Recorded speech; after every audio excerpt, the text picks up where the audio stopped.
we've got a whole range of different perspectives here. Jonathan, we heard about End Food Waste Australia before from Tori briefly, who mentioned that as a key initiative in this space of reducing food waste. But yes, if you could just start by saying a little bit more about End Food Waste Australia and how the organisation is supporting businesses to reduce their food waste. Sure, cool. Thanks, Kat. And yeah, thank you all for having me here today. It's great to be part of this session. And yeah, we've had a bit of a mention already, but End Food Waste Australia is now the lead, I guess, the lead organisation dedicated to ending food waste in our country. That's kind of the top line. So we operate nationally, and we are based here at the Wake campus, just across the road from our friends at Food SA. We started life as a cooperative research centre, so a CRC, called Fight Food Waste CRC, and that was set up in 2018 to do research in this space. So we started our life as an entity that was involved in trying to do research to understand some different solutions to solve food waste problems. And that's where a lot of our work with industry has happened over the, I guess, 7 years we've been in operation to date, where we work with industry partners that have maybe identified a food waste problem, have done the measuring and identified what the problem is or where the problem is, but perhaps they don't know what the solution is. So, or it's a solution that needs some new science or some new thinking or a new application of a piece of equipment. And so that's where we've been getting involved, working with industry and with researchers and also with government, friends from Giza too, to look at how we can solve some of those problems. So that's been a big part of the work we did for the first few years of our life.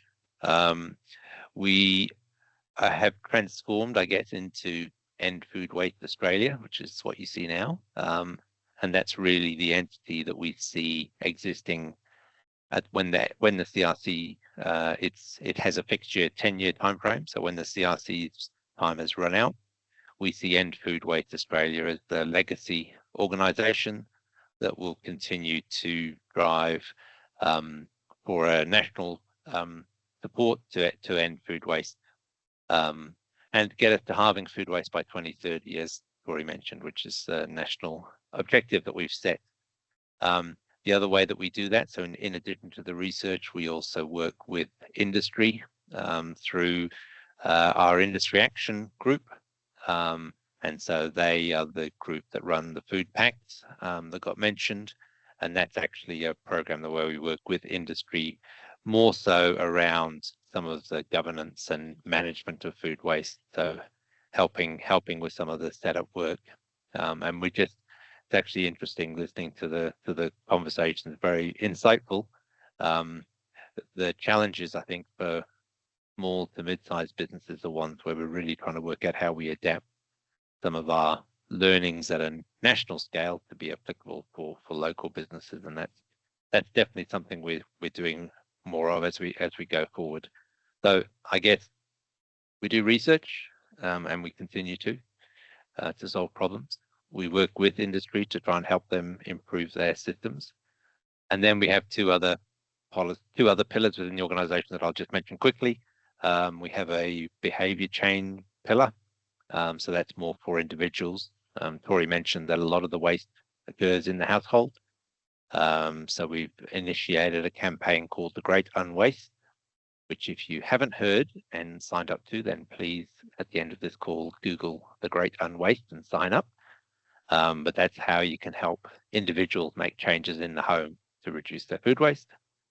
And then the fourth pillar is about policy. So some of the things that stand in the way of reducing food waste are actually our own systems and regulations. And so we also look at how can we help to support to drive change at a national policy level. And that's why we work closely with governments and government bodies like Jess & Co. Yeah, so as everyone can hear, End Food Waste Australia are really doing a lot of work to reduce food waste across Australia. So if you're thinking about a research project or some support, do encourage you to also reach out to End Food Waste Australia as a key organisation. Happy that you guys are in South Australia. That doesn't happen very often, so that's a nice bonus as well. Now, Jonathan, I understand as well that you have been helping out a local Fleurieu organisation, Feather and Peck, who I think we have someone in the audience from there today. Jonathan, can you tell us about what that looks like? What is the practical application of some of this research? Hello, Katrina. Yeah, look, it's a great example, I guess, of how we can do projects. And I guess it's a great example because it also demonstrates that you don't have to be Nestle or Simplot or Coles to do a project in this space. It is possible for, small to mid-size local businesses to get involved. And one of the things we do to can try and make it more affordable, because nothing in life is free, is try to bring together partners to work on these projects. So we try to bring together like-minded individuals. We talked a bit before about some of the challenges for the individual businesses. If we can try to bring together similar businesses together, I think it's a great help. Katrina, do you want to speak first? I don't want to steal all your thunder since you're here. Can I give the floor to her if she's here and wants to say hello? Let's see how we do that. Hello, I think I am. Oh, can you hear me? We can hear you. Yes, yeah. Excellent. Hello, how are you? Yes, so we've been tic-tacking, I think, with Jonathan for some time now. It must be a couple of years, 2 or 3, I think, at least. And our business is a pasture-raised egg business, so our hens are out in the paddocks and are completely free range, proper free range, as we sometimes say. And we are always looking at ways to not just reduce waste, but also use what is currently a waste egg in and make it a usable egg. So currently, any eggs that are laid on the ground by a hen can't be used because they're porous and can absorb things on the ground, including chook poo, which isn't great for salmonella risk. So we can't use those eggs in farm, and we also can't use cracked eggs. So we're looking, we've been tic-tacking with Jonathan to look at ways that we can use waste, like with pasteurising and using it for liquid egg. Once you pasteurize an egg, it's completely safe from a food safety perspective, and there's quite a high demand for liquid eggs. So that's just one of the ways that we're looking around reducing waste in our business. Okay. Thank you very much for that summary. And Jonathan, what's been the interaction between End Food Waste Australia and the company there in terms of supporting? Yeah. So our role really was, we tend to be playing a facilitation role. So the research partner for that work is actually some researchers at the University of Adelaide. And they have developed a technology which is using a modified version of water as a sterilizing agent. So it gets away from chlorine-based chemical sanitizers, and it uses basically a water that's been modified to make some of the oxygen and nitrogen molecules more reactive, so that you have a cleaner sterilization method. So we bring together I guess the industry partner with the problem.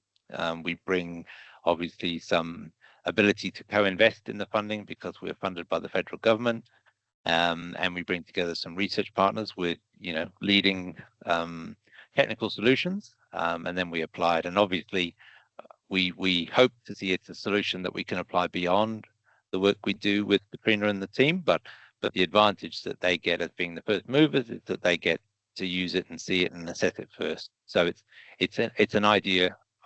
Obviously we want to develop ideas and solutions that are scalable, But we also want to give an advantage to those people that are the leaders and take the first step. So we're very excited, and as Katrina mentioned, it's not only about sterilizing the shelves, but maybe there's some value adding we can do to the products as well to make them to their best and highest use.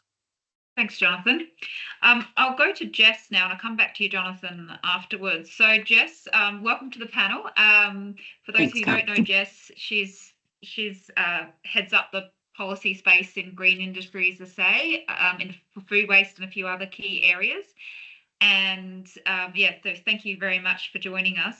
I think it's always interesting. We've heard a lot from business. We've heard a little bit about research and development, but the other key picture, which has been briefly touched on today, is the policy space. So I guess it'd be interesting to hear, where is the government heading for food waste policy in South Australia? Yeah, thanks, Kat. Yeah, food waste has been a priority area for Green Industries SA for quite a number of years, going way back, particularly around being one of the first jurisdictions to introduce food waste diversion at a household level through our curbside bin system. But as the discussion's really highlighted today, it's so much bigger than that. And, especially as we work our way up the food waste hierarchy into those best practice uses. And Jonathan's, I guess, highlighted a lot of those areas that we're involved in, as well as working with industry partners and research organisations, including End Food Waste Australia, just looking at those opportunities across the food supply chain. So just note a few of the projects we've worked on through End Food Waste Australia, including yourself, Kat, on research around household behaviour around food waste and food waste disposal. And that's been a national project as well as South Australia project. Also looking at date labelling. So that's a project which has just been, results have just been released and have been picked up in a few areas about how people read and interpret date labels and the impact that has on food waste, particularly in the household. And then smarter compost formulations, looking at how we can upcycle all best practice and getting those nutrients that are captured by diverting food waste back into compost, and then the impact that has on the crop cycles in terms of yield and improving soil quality as well. So quite a number of projects, including a really great sector action plan, which was the catering sector action plan. So that's available on End Food Waste Australia's website. I know Nicole's put in the chat as well. Green Industries SA also supports businesses through developing some resources, particularly when there might not be a project or a really large business that we're working with, but just some of those resources that we can help support businesses who are looking to take action, but may just need some, first tips on where we're working. In terms of going back to your question, in terms of the really big policy areas that we're now working on, we have a food waste strategy for South Australia, and that strategy was developed and put out in 2020. It was looking particularly at food waste and how we can best use that. So it's called Valuing Our Food Waste, and it's for businesses and households. And that tracked all streams of food waste that was generated and those best practice pathways for that. It was a 5-year strategy, and it complements both the work End Food Waste Australia was doing, but also the National Food Waste Policy.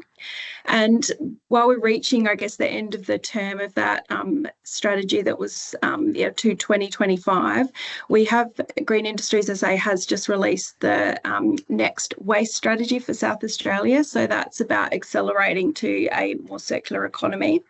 And the key action, while lots of those actions that are in the food waste strategy have definitely progressed and been implemented, there's a lot that are actually ongoing actions. So those ongoing actions and also the new actions have now been incorporated into this next waste strategy, which is out for consultation.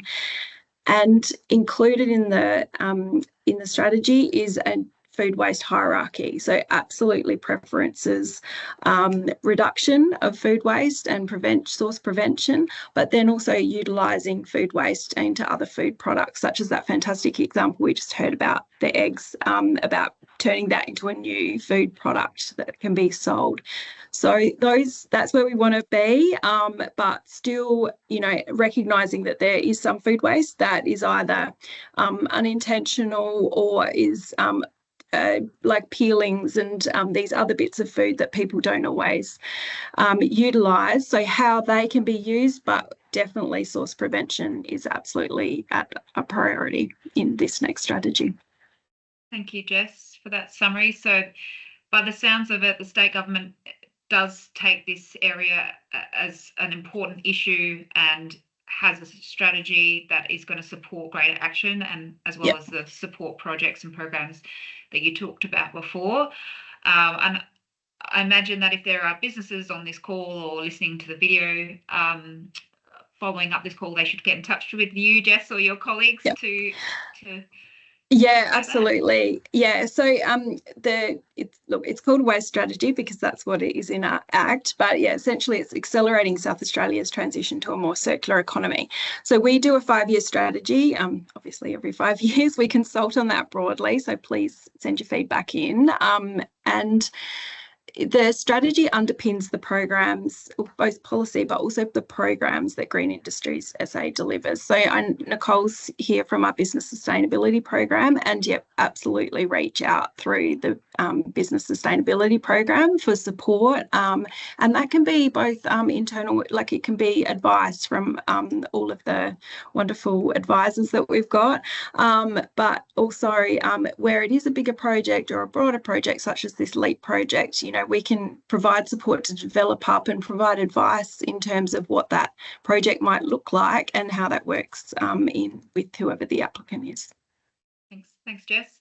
I might head to you, Tori, now. You spoke earlier in your presentation around the business case for tackling food waste, that there's high returns to the business in terms of financial returns, as well as it makes sense from a climate perspective and other perspectives too. After hearing from the 3 businesses that took part in the program, is there anything that's what is it in particular that stood out to you from their presentations or the discussions around the challenges and opportunities they see? Look, I think one of the big challenges is that businesses are busy. And what I find quite often happens, we have fantastic consultation, really smart people put together really great plans, and they just don't gain traction because life is real. There are challenges with staff, with economics, with customers, you name it. And particularly in the food industry, people are always putting out fires. So we focus a lot on just making things really easy, as I've said before, for businesses to do.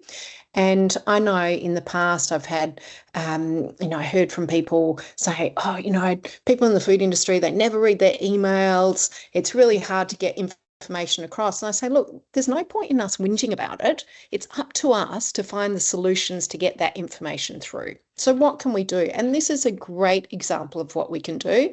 We get people around the virtual table and we talk about it, and you've put people in front of us who share exactly what's going on. Okay, if Kat hadn't come along and actually held my hand in the initial stages, I probably wouldn't have done it. That's not to say that people going forward can't do it in a one-to-many sense, but some people have to come forward initially and help that door being opened. And John, was it John who said that, no, it wasn't actually John, it was Richard, I think, who said that, what he expected and accepted as a norm, that was one thing that he had to change. This is the way we've always done it. So we have to have the conversations to get the momentum going, but we have to constantly be checking in and saying, is this working? Is this easy for businesses to do? Because if it's not, and I can go through old filing cabinets and pull out dozens of reports with great intentions that just haven't been actioned because the fact is that it's not viable for people who are living in the real world. So that's what we have to keep coming back to and saying, how do we make this easy? How do we make this actionable? How do we share insights so that people can learn and get together? And I certainly have so many takeaways from the three businesses, and I thank you very much. And also from Jonathan and Jessica. So you getting us together, Kat, is great because we can share these insights. And it's funny, isn't it? How I suppose valuable it is always to get people together to share the stories. The information is out there. We can find all of this information on the internet. There are books out there. There are reports out there. So it's not about having the information. It's about sharing it in, I think, a really human way. You say, this was challenging for me, this was easy for me, this worked, this didn't work. And that's, I feel, how we create change. I have to just share one story, and I'm sorry that John's not still on the call to hear this, but I will get in contact with him and tell him. We had Tasting Australia recently, and I had the privilege of being invited by Adelaide University to a dinner. It was a Zero Heroes dinner. And actually, I think there was someone from End Food Waste there, certainly. Yes, Jonathan. And we were served a meal by Douglas McMaster, who'd been brought over from the UK. And Douglas McMaster, he has a restaurant called Silo in London, and it is a zero waste restaurant. They don't have a bin. So that, when you just stop and think about what that means, and John did say he doesn't actually measure what sort of waste there is in food prep, well, maybe that's something to consider, because Douglas McMaster has taken it on board himself to eliminate all waste. So they do tip to tail, they do root to leaf, and they consider that every part of every animal or every plant is actually usable, and that significantly reduces food waste. Now, that's a story I heard about because I went out and I engaged and I sat round a table, and then someone came and shared their story. So I think, again, the importance of stories cannot be underestimated.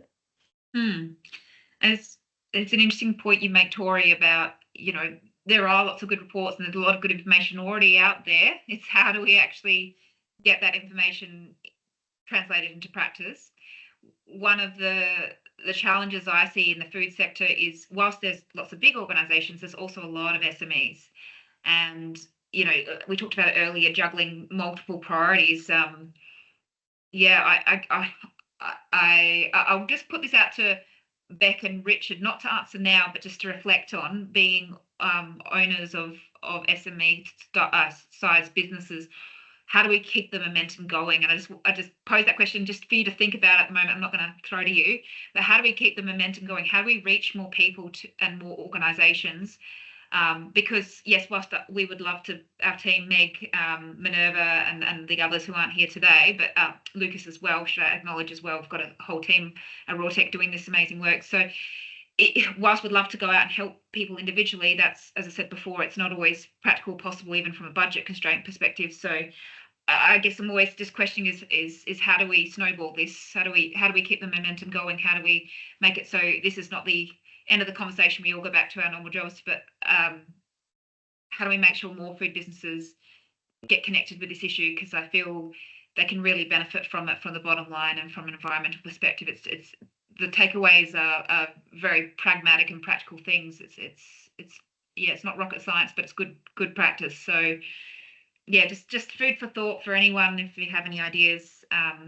It's a big challenge and something I've been mulling over for some time.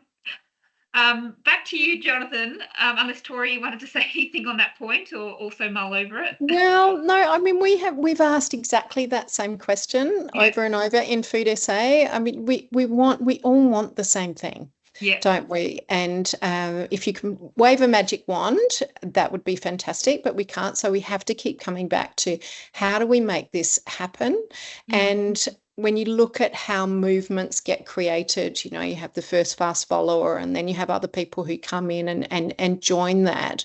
We all have a responsibility, everyone who's on this call, to go and tell as many people No, if you've got kids, tell your kids. If you've got nieces and nephews, tell them. Family members, friends, the people that you cross paths with, talk about it. And I think there's also other challenges where you have the conflict on a government sense between different departments. For example, health. They have initiatives, and Feather and Peck spoke about the fact that you can't sell broken, cracked, or eggs that have fallen on the ground because of health reasons, but they've found a workaround and they now pasteurize that. But I was in a restaurant the other day and we had an enormous amount of food left over. And I asked the waiting staff if I could take some of that home to my kids, if not my kids, my beautiful border collie. And they said, no, sorry, you can't. I said, what do you mean? I'm happy to pack the takeaway containers myself. No, we don't allow that. And it really was a huge amount of food because we had overseas buyers who had come. So we're at a great restaurant and I was just mortified. But I did share with the waiting staff the impact that was going to have. He got a little lecture on food waste, I have to say. And I did say, can you please pass this on to your waiting colleagues, but also speak to the chef. Don't give him a hard time. I know he's had a busy night. But we need to get this message out. I'm happy to sign a statement saying I take full responsibility for any health repercussions, but I don't want to see this food go to waste. That hopefully has some sort of impact somewhere, but I really think it is just about turning up the volume on this and continually having the conversations wherever you can. Jess, did you want to briefly respond to that from a policy perspective in terms of, you mentioned, Tori, before how you've got different government policies that actors who might push and pull on the food waste issue. Just in terms of South Australia and SA Health and so forth, can you explain the ability to?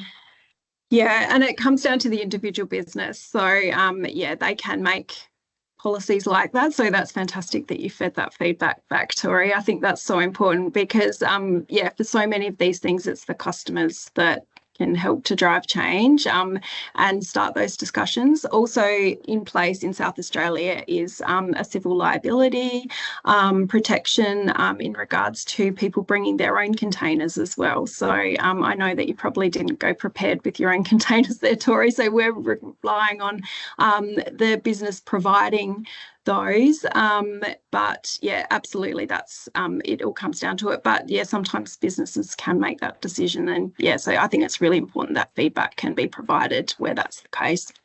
So Jess, there's nothing legally preventing businesses from doggy bags, so to speak? Not legally, but yes, they can choose not to. They can choose not to. Yeah, it's up to the individual business. Yeah. Might bring Jonathan back in. So we've talked a lot about the individual business level, but keen to talk about the Fleurieu as a region. Given there's so much, it's such a foodie region, and there's so many different types of organisations. I understand that there are other regions in Australia that are looking to develop hubs and kind of work together to reduce food waste. Can you explain what that looks like as a hub for a region and how that might work in the Fleurieu? Of course, Pooh, and I guess the great thing about an idea like this is it's trying to address this challenge of how do you bring together this. We talk about the coalition of the willing. It's one of our favorite expressions. How do you bring together these people that are willing and able to try and to drive this change and support them without having to necessarily do something that gets back to one-on-one coaching, which is probably not sustainable. So you're trying to create an organization or a community that becomes self-supporting, and the hub's one of the mechanics that we've seen. So what's a food hub look like? And there's a few different models. So I'm going to talk specifically around a food hub for food waste, but it can have lots of different purposes. So our idea, and we've looked at this as a research project to say what would it take to set one up, and that's currently some of the work that we're doing, because in the first place you've got to work out how to make it work as a business. Got to have some way of generating income to sustain itself, but the idea with the hub is to have a localized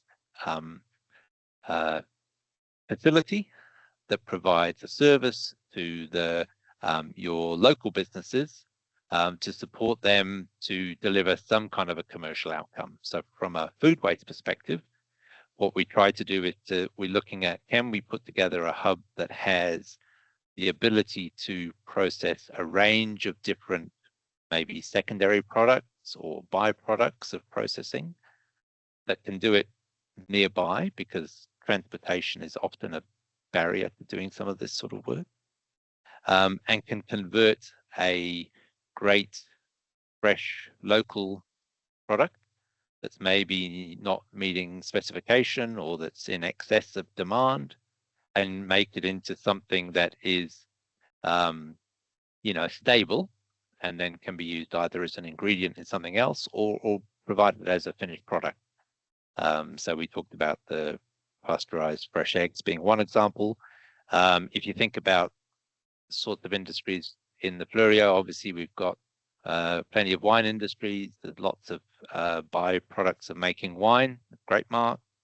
There are some businesses that do a really great job of that, but they tend to be centralized. So often for a smaller producer, it might not be cost effective to get it to a central location. But if you had a local solution, that might work. If you think about olive oil producers, again, there's the leftover olive mass after you've squeezed out the oil. Even getting into hospitality and tourism, there might be, to Tori's idea of a zero waste catering. Is there a catering front to a hub like this that actually serves some of these products and then serves as a training ground for catering staff? So it's the idea with the hub is that there isn't a model that works.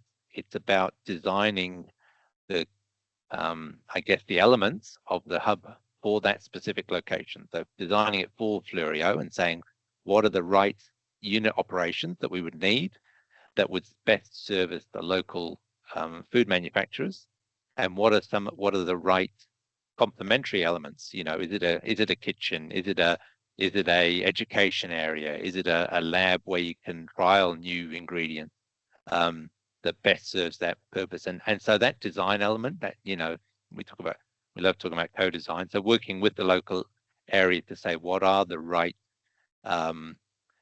components to put into that lab that give you maximize the use of it. So can you have an area that you use for as many months of the year as possible? It's no use having building a lab that runs for 2 months for the high season of whatever you're processing, but has 9 months of being empty.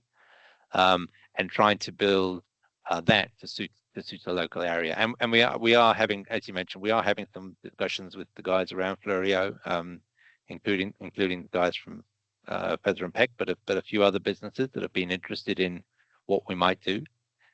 There's work to design it first, before you then get into the tricky work of actually building it. But there's work to design it up front. But if you have a facility that has a fee-for-service model, it can work in a cost-effective way, and it brings these like-minded individuals together. So it has a higher purpose, I guess, above and beyond the physical output, as what it can do for the community of businesses. Interesting. And Jonathan, are there examples of that happening already interstate in practice, or is it just the concept phase? Yes, not so much in a food waste specific angle. So there's a couple. There's one up in Queensland called the Food Fan, I believe. And there was one recently opened in Western Australia. So they do exist. These ones tend to be a bit broader in their remit, which is, good and bad. There's advantages of that and disadvantages. But I guess we're trying to build one that focuses on waste as its kind of core reason to be. And Kat, can I just jump in there? Because we've actually done quite a bit of research on collaborative manufacturing facilities and looking at the circular economy. And in fact, we're discussing a project with End Food Waste on this at the moment, really focusing on waste to resource.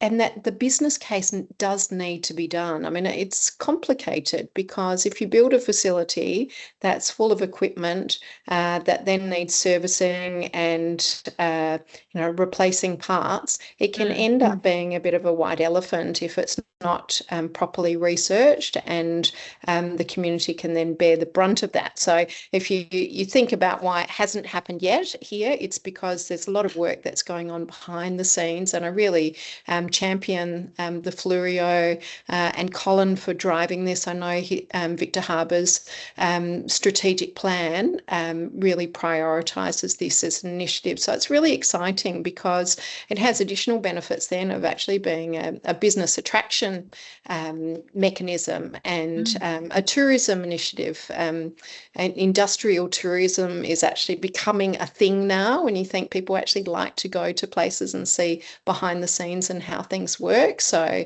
I think the potential for this is really exciting. And again, it brings a lot of people together, the researchers, the government, businesses, organisations, to produce something that then has that ongoing change effect. Yeah, thanks, Tori.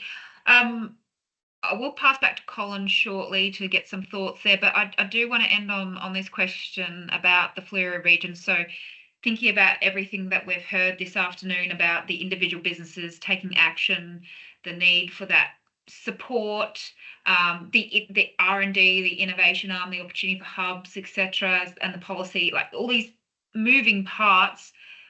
What next step do you think the Fleurieu needs to move forward in food waste to build on the momentum of this project and to see it through? What would you like to see happen? I'm not committing anyone to anything, but just what do you think needs to happen as a next step just to push this forward, as opposed to we all go away after today and move on to the next project? What's needed? So anyone want to start? I'm happy to jump in. Yep. I love Jonathan's term, the coalition of the willing. Really what we have to do is make a commitment here to continuing these conversations. And Jonathan and Jessica, I'll certainly be reaching out to you with some ideas that I've had. But we need to keep the momentum going. And everyone needs to think about one thing that they can do, that they do differently, and really commit to sharing that story as well. They're simple, easy things, I think, that can happen. And there are a lot of different mechanisms that need to be rolling. You say one thing, it has to be one thing in many different areas. So Jessica needs to continue doing her work, advocating in a policy sense, because there's change there that needs to happen to support this. Colin needs to keep pushing what he's hoping to achieve. You need to have leaders in the field who stick to a vision through thick and thin, because again, change does take work and it does take commitment. Thanks, Tori. Yeah, I'll build on that. Sorry, Jeff. My answer is really quick. What would I like to see happen? Just something. Just try and do something. It may not work, or it may work. But I think this is a pretty tricky area. It's not. If it was easy to solve, we'd have done it ages ago. But it's only through application of a bit of effort and talking about the successes and the failures that will solve the problem. So I think the best thing you can do is something. Yeah, thank you, Jonathan. Jess? Thanks. Absolutely support Tori and Jonathan's comments. What I loved about the panel session before, and thank you for sharing for all the businesses, was some of those collaborations that were already happening, and just identifying those opportunities and knowing who to reach out to in regards to learnings, but measurement came through really strongly. So I guess that leans into Jonathan and also Tori's comments as well. The just being able to start, and measurement's often the first thing. businesses are often working or at different stages of their journey. And so I guess measurement's the first step. If you haven't done that, that's a really great place to start, because often you can't see or recognise how much food waste is in there when it's mixed with other things. So just even separating that out is really great. And then once you can see some of those foods that are being thrown out, then that, I guess, presents itself, sorry, my lighting, presents itself with some of those opportunities that businesses may be able to take to reduce that food waste even happening in the first phase.